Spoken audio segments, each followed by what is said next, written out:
आपने कहा कि किसी मजहबी किताब में डायनासोर का जिक्र नहीं है। अफसोस कि आज तक किसी मैथमेटिक्स की किताब में मुझे डायनासोर का जिक्र नहीं मिला। तो इसका मतलब मैथमेटिक्स की किताब बेकार है? नहीं, उसका वो टॉपिक नहीं है। रेवलेशन का और मजहबी किताबों का टॉपिक ये नहीं है कि आपको आके बताए साइकिल कैसे बनाते हैं, या आकर ये बताएं कि जो है डायनासोर कब था। वो तो मोरालिटी सिखाने आया है, गॉड के बारे में बताने आया, नॉन फिजिकल रियलिटी की हकीकत को सिखाने के लिए आया। रिलीजन साइंस को रोकता है? नहीं रोकता। अगर रोकता है तो गलत करता है। रिलीजन साइंटिज्म को रोकता है, जिसमें हमारे जावेद साहब मुब्तला है। साइंस और साइंटिज्म में फर्क है।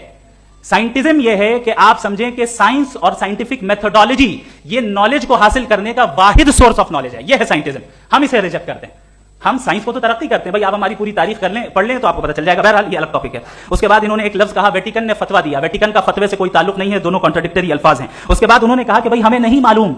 अगर नहीं मालूम तो क्लियरली कह देना कि नहीं मालूम है, इसमें क्या हरज है? तो वही तो मैं कह रहा हूं ना कि आप कह दें कि नहीं मालूम, लेकिन क्लेम क्यों कर रहे हैं कि गॉड एग्जिस्ट नहीं कर रहा है? आप कह दे नहीं मालूम है, हो सकता है हो सकता ना हो, लेकिन आप क्लेम कर रहे हैं। The moment you say God does not exist, this is a claim, and now the burden of proof is upon you too, जैसे हमारे ऊपर है।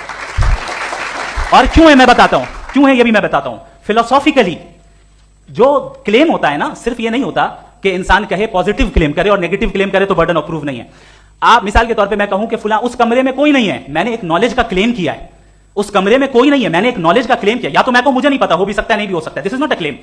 लेकिन जब मैं कह रहा हूं कि वहां कोई नहीं है, या मैं कह रहा हूं वहां कोई है, दोनों क्लेम है और दोनों के ऊपर बर्डन ऑफ प्रूफ है। हमारे ऊपर भी बर्डन ऑफ प्रूफ है। मैंने कंटिजेंसी आर्गुमेंट दिया, इसे तोड़कर दिखाइए। आखिरी चीज, इन्होंने कहा कि खुदा दुनिया बनाने से पहले 150 साल पहले या करोड़ों साल पहले क्या कर रहा था। अरे हजरत, चलें बहरहाल मैं जवाब दे देता हूं। आप हमारे रिस्पेक्टेड पर्सनैलिटी हैं, अगर आप नहीं होते तो मैं ऐसे एंटरटेन ही नहीं करता। टाइम, ये 100 साल पहले या 100 साल बाद, पहले बाद में अभी, ये वो अल्फाज हैं जिनका ताल्लुक टाइम से है। टाइम शुरू ही हुआ है यूनिवर्स की बिगिनिंग के बाद, तो उसके पहले खुदा क्या कर रहा था? सवाल इलॉजिकल है, ये फेलेसी है। यानी आप ये कह रहे हैं कि यूनिवर्स के बनने से पहले खुदा क्या कर रहा था? टाइम के बनने से पहले, पहले का ताल्लुक टाइम से, टाइम उस वक्त था ही नहीं, तो ये सवाल ही इनवैलिड है खुदा के ताल्लुक से।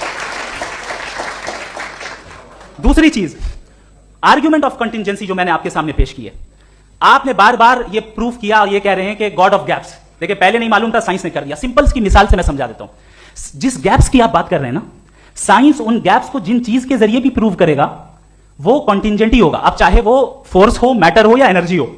लिहाजा सवाल हमारा उस वक्त भी वैलिड होगा जब तक कि आप नेसेसरी बीइंग पे ना आ जाएं। और इन्फिनिट रिगरेस पॉसिबल नहीं है of causes in practical world, तो जाहिर है कहीं रुकना पड़ेगा। जहां रुकेंगे वही खुदा है। दूसरी